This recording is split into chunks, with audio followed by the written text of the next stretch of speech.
Hi guys! Another day, another unboxing serye. So, bumili nga ako balot online kasi na-curious ako sa lasa. Bumili ako ng 10 pieces, pinili ko yung 5 spices. So, unbox na natin. Ito siya, kabox siya. Okay, so bubuksan ko na siya.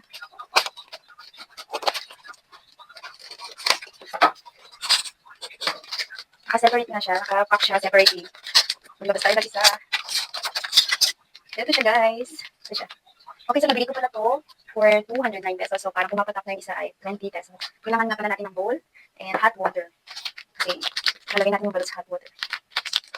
Buksan ko na isa.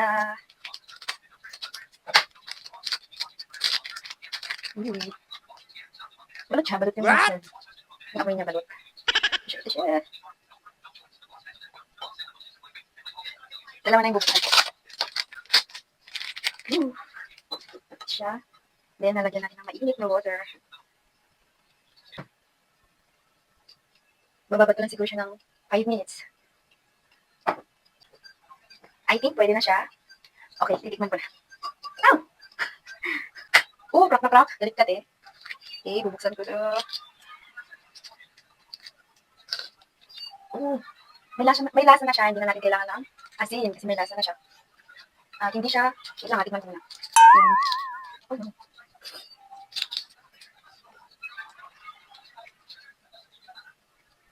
Yan siya.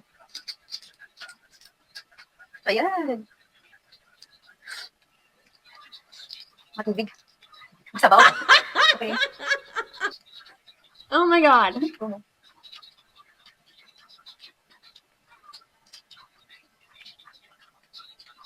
siya kasing lansa nung nasa street. Yung mga nasa street vendors. Ang malasa na siya kahit wala ng sweet or gin. Try nyo rin guys. Gusto nyo try, may link sa comment section. Sarap niya.